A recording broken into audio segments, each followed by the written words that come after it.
I am not Meghan Markle's greatest fan, but I suspect that all the people who go, why does she have nothing to do with her family? I'd turn it on its head, look Samantha straight in the eyes and go, I'm not surprised, love, the way you and your brother behave. What an appalling, honest to God.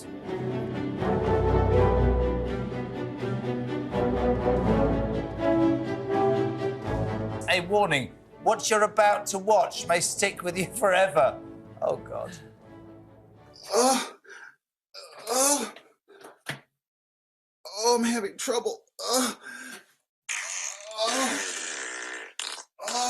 It's deflating. Me gained swamp donkey crotch. I was just showing off my new bump that I bought used on eBay out of Montecito.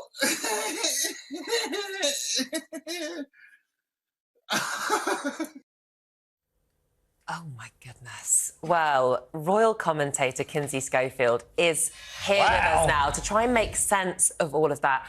Kinsey, what on earth did you make of that video? I mean, I didn't believe it when I first started reading just a description. I had to seek it out. And then I did it. I had to pick my jaw up off the floor. I mean, I don't think that Thomas Markle Jr. does himself any favors with this kind of content. Now, have you seen the follow-up video? No.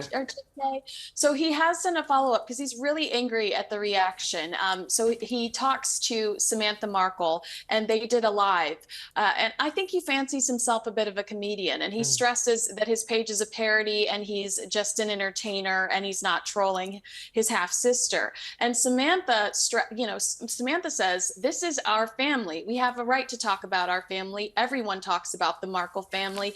The Markles are not exempt from talking about their own family. So, they are really defiant. And Samantha feels like people like me, so many people are engaging in this glaringly hypocritical behavior, trying to justify what they do and project on others. That's what they're saying about people in the media that do. Spoiler alert. Who's having a go at you? Listen, nobody has a go at you. Let me... She's not having a go at me, but she's saying there are people like me are talking about her family religiously. Well, here's what I would say, and spoiler alert, I don't care if it's Meghan Markle or anybody. The only reason those pathetic couple of people, she started it with some slagging off court case, he's done that. What they're trying to do is make money out of their famous sister. I am not Meghan Markle's greatest fan, but I suspect that all the people who go, why does she have nothing to do with her family? I'd turn it on its head, look Samantha straight in the eyes and go, I'm not surprised, love, the way you and your brother behave. What an appalling, honest to God. Her half-brother, Thomas Jr., has been slammed for trolling the Duchess and peddling bizarre conspiracy theories about her in a series of weird YouTube videos. Here he is. He's got pillows stuffed under his shirt there. He's wearing a terrible wig. And he calls himself me-gain, a disparaging term he regularly uses for his half-sister. He goes on to spread the conspiracy theory that Meghan's mom, Doria, previously spent 10 years in jail, a story that's been repeatedly debunked, by the way. And even British royal commentators who are normally against Harry and Meghan have been coming out to say how disgusting this is. Jenny Bond has called on Google, which owns YouTube and has strict rules about offensive speech, to take responsibility and I think it's disgusting because she treats her family so well. Oh, come on. Come on. She deserves it. No, Kevin. What goes around comes around. Absolute humiliation for Prince Harry in the High Court. You're aware of his long-running battle to try to get the Home Office to give him armed police protection when he comes to Britain, along with his family. He's lost that case a couple of times now.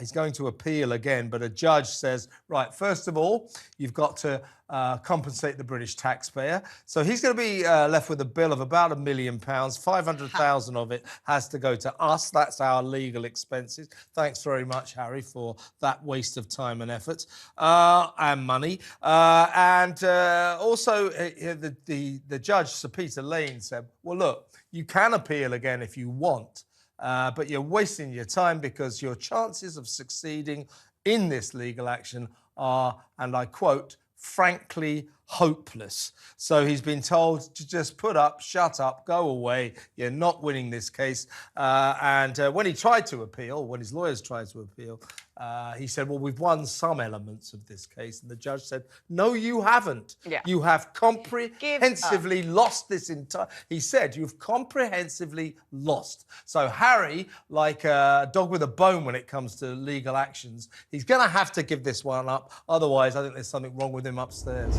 But let's deal with this High Court humiliation for Harry, because that's what it was. I mean, he went back to appeal this decision. To say, you know, I do deserve full armed police protection and my family when I come to Britain.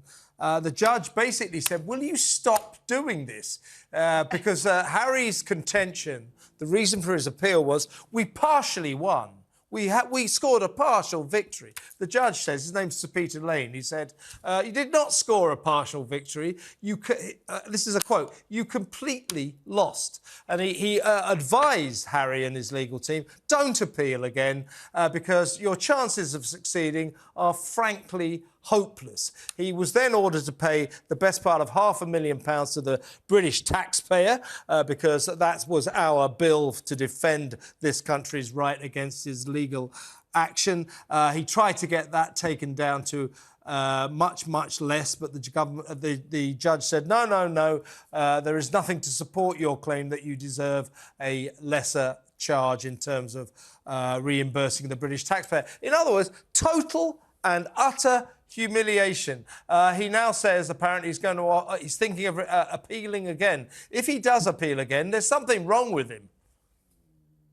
Well, he doesn't like to lose these things now, particularly when it's in the UK. He just feels he's absolutely got to win. The interesting thing that some people miss out is saying that when he comes to the UK to go to a royal event or to see his parent, then he has the top-notch protection. But if he comes here and he wants to go out and see his friends, he doesn't.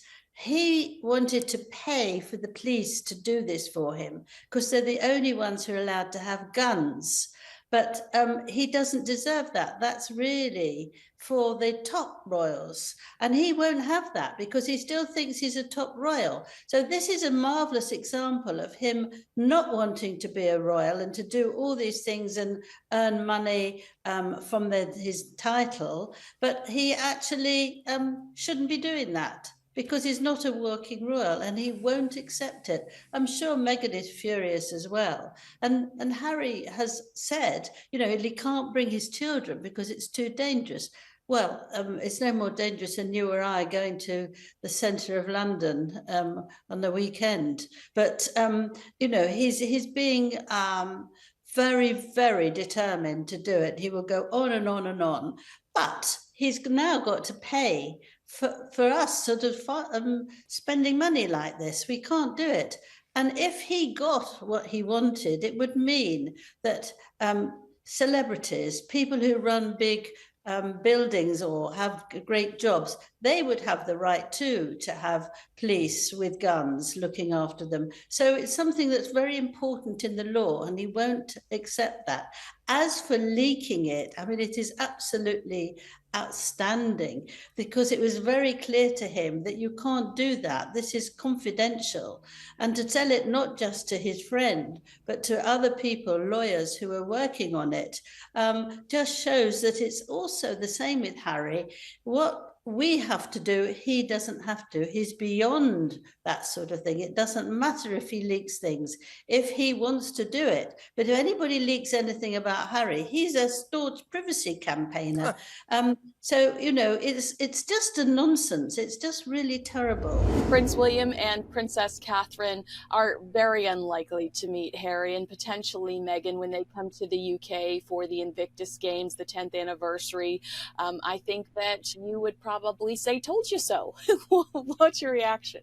Again, I can't, no surprise, because they clearly are now, it is important the Invictus Games gets its moment in the sunshine. But the problem is, Harry now is sort of worried about the security arrangements for it and probably can use it as a simple excuse and say, I'm not happy to bring Meghan here because I'm not happy with the security arrangements.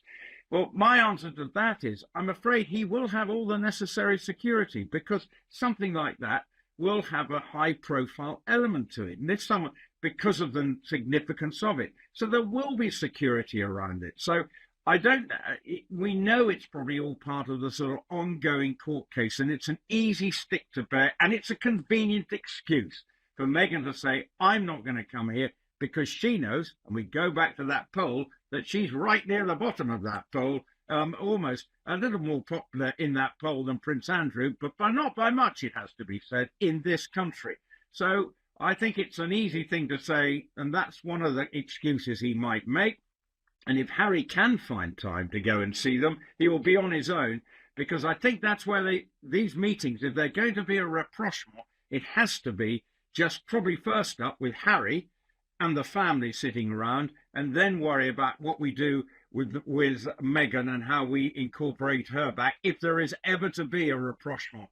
But I feel that's a long way to go, and I think William and Catherine have their own issues to resolve, which is primarily get her better, and they don't need the stresses and the strains. And the king, at the same time, he wants to get better, and this all adds to the sort of strain that maybe the family will feel if Harry comes to put his penny's worth and say, come on, treat me better. Now, next, Prince Harry has been forced to apologise for breaching confidentiality rules relating to his High Court battle for police protection in the UK. Court documents have shown that he emailed confidential information to a friend and Veterans Minister Johnny Mercer.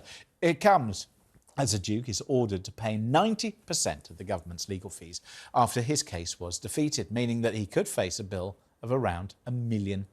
Joining me now is talkTV's royal editor, Sarah Hewson. So, Sarah, thank you so much for joining us. How bad is all of this for Prince Harry? Evening to you, James. Well, it's pretty expensive, isn't it? And it's a pretty big loss for him. The estimated legal fees he's now facing are around £1 million. We think, we don't know yet, but we think the government. And in terms of his bid for an appeal on the original decision that he shouldn't have security when he returns to the UK, well, that was dismissed in a pretty decisive manner by the High Court judge, Mr. Justice Lane, and he described it as frankly hopeless. He was critical of Prince Harry's legal team for applying for an appeal by simply rehashing the same arguments as they'd put forward during the original case. He said that he had completely lost the case the first time round, and there was no compelling argument for an appeal. And in terms of the money side of this, well, his legal team had applied for up to 60% reduction in fees because they said the Home Office had incurred greater costs for them because they'd failed to disclose documents on time. And while the judge said, yes, that was the case, and the Home Office should have been more timely in handing over those documents, that he didn't agree that the costs were that significant. And he gave a 10% discount in legal fees to Prince Harry. So didn't get what he wanted out of this case, but it isn't necessarily all over yet. He can still go directly to the Court of Appeal and apply to them, and he's made it clear that's what he's going to do.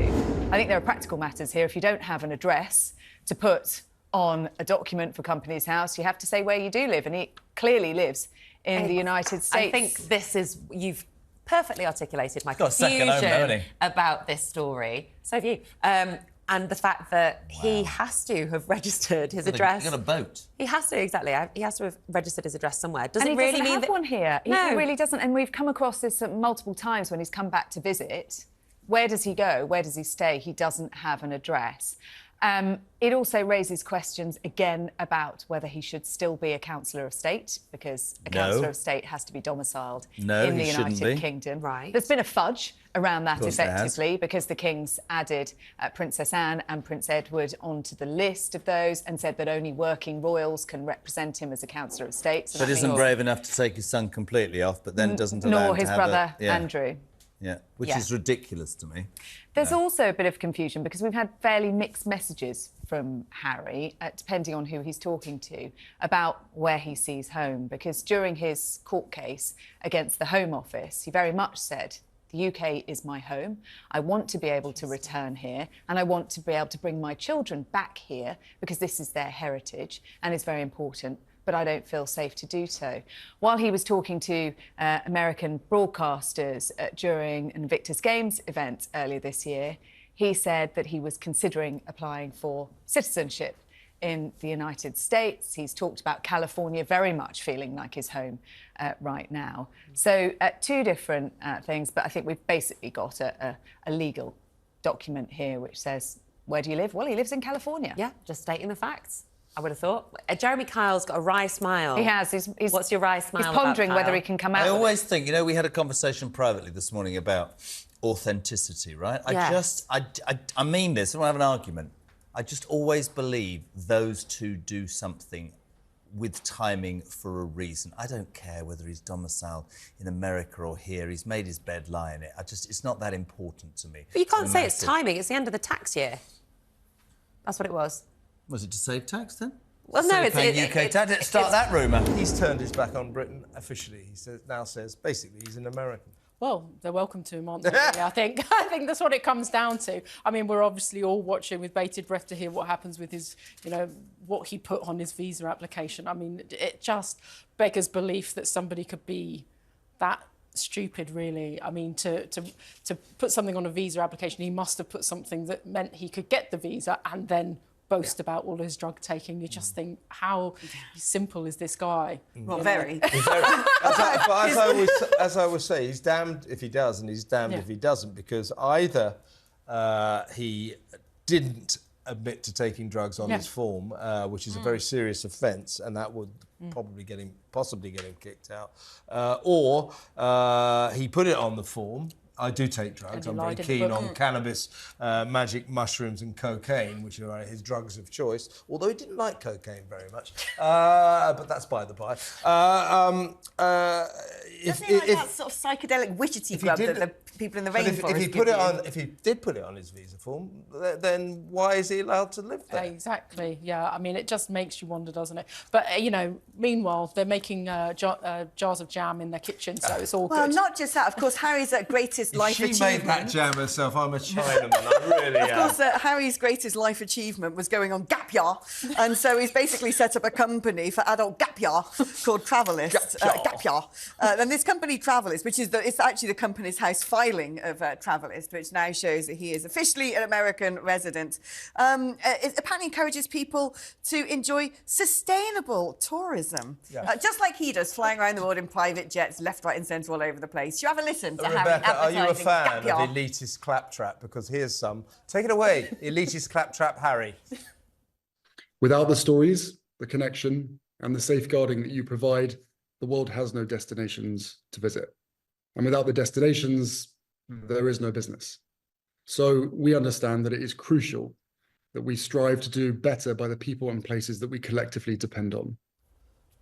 God, what does that mean? What's he talking about? Why is he also sitting in a wardrobe? Is he not allowed to sit in the H&M throne room anymore that Meghan does her Zoom calls from? Hey, Harry, just because Meghan told you some Californian buzzwords, it doesn't make you sound intelligent. It makes you sound really, really stupid. That is elitist drivel. What's going on with this date and the listing? It seems a bit pointed, doesn't it? Yeah, so this is a document that was filed with Companies House about Prince Harry's ecotourism organisation travel list, and he changed his country of residence from the United Kingdom to the United States, and that was backdated to the 29th of June of last year. Now, that date is significant because it is thought to be the date at which he had to hand back the keys to Frogmore Cottage. It is being interpreted by some as a snub or a sign of how wounded Prince Harry feels about that decision. But I think there are probably practical matters at play here, because this is an official document. It's part of his tax status. And if he didn't have an address in the United Kingdom from that point onwards, he had to declare himself as permanently resident in the United States. But it's something that's been a bit of a confused subject for Prince Harry. He gave an interview earlier this year when he was attending Invictus Game event, defence, and he was asked whether he was going to apply to be an American citizen, and he said, well, it was certainly something he had thought about. It wasn't a priority, but certainly something he'd thought about. He's talked about California being his home, and yet in his court case against the Home Office, he made it clear in his statement to the court that the United Kingdom was his home and that he wanted to be able to return here, and he wanted his children to be able to return here safely too. So this isn't him getting citizenship at this stage, but it certainly is a sign of where their priorities lie. Does it matter where his address is, really, now? I mean, do we care whether he's a resident of... He could be a resident of Mogadishu, for all I care. It doesn't really matter, does I think it? it might have mega tax implications. That's what I was thinking about. But has I he... mean, What, you mean him? Tax for him, implications yeah, there for or him. here? For him, but everything to do with his money is sort of slightly connected, somewhat connected to public money here, isn't it? So yeah, true. I mean, whenever you straddle both countries, as it were, you do end up getting absolutely walloped. So there may be some tax reasons why he's done what he's done. It may actually reduce his tax bill here. I don't know. I'm thinking on a practical level why this might have happened. Does it matter more broadly? I think we've lost him. I feel that we've lost him anyway. Well, I think it's fine. I don't think it's a loss. Like, of course, he and his wife have the right to move where they want to and build their own lives. That's fine. And I do think the tax implications are really important. But I think the bigger question is, where does this leave the royal family? Because obviously he's still technically a councillor of state, even though him and Prince Andrew would never actually be councillors of state in practice.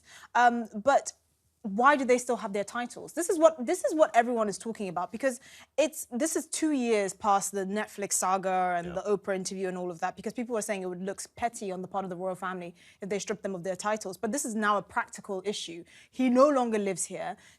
I think he wanted to do the kind of back and forth, but it's clear that he doesn't feel like his family would be safe in the UK. Fine. I don't think his request for publicly funded security was actually reasonable. I think it's kind of pompous, and he can be like the Beckhams and have his own private security. But why do they still have their titles? Because now it's not just a matter of they don't live here. They're actually making money off of it. But it also looks a bit ridiculous, doesn't it? Yes, but they've been making money out of this ever since they left. So I think But now their titles are on jars of jam. Yeah, but it underlines, to me, it underlines that the titles have to go. And it underlines to me that this is not only a decision which he's taken and he's publicly saying, this is where I live, this is what I do, we've got the launch of this new business and I wish them all the luck in the world. But actually, it's time to, as the late Queen said, you can't be half in and half out. You've got to commit. You're either in and you get the benefits, but also the negatives. Alternatively, you're out, and therefore you should stop catching in on it. So, in my view, titles go. Prince William has been spotted on his first royal engagement since the Princess of Wales' shock cancer diagnosis was revealed. The Prince visited a surplus food redistribution charity in Surrey, where he reassured royal fans that he's taking good care of Kate after he accepted get-well-soon cards for both his wife and his father, the King. Well, joining us for more on this is Mail on Sunday's Charlotte Griffiths. Charlotte, what can we infer from this? Because obviously Prince William was told to look after his wife, which I thought was rather sweet, actually. But he's out and about. He's asking about, that's got to be a sign that Kate is not, at her lowest ebb, so that's kind of a hopeful thing.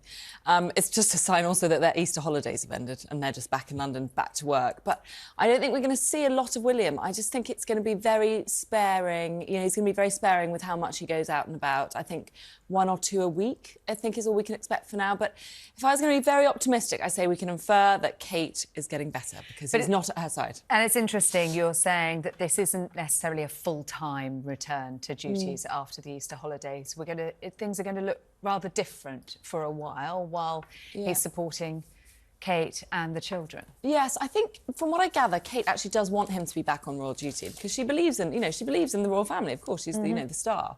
But, he feels very obligated to, of course, be with her. So what I've heard is that they're going to couple his events. So if he does 1 day of working, he'll do 2 events in a day, and then maybe a break for maybe up to another week, and then a couple of events. But he's not going to be doing, 2 or 3 things all across the country, cutting ribbons for a week at a time anymore.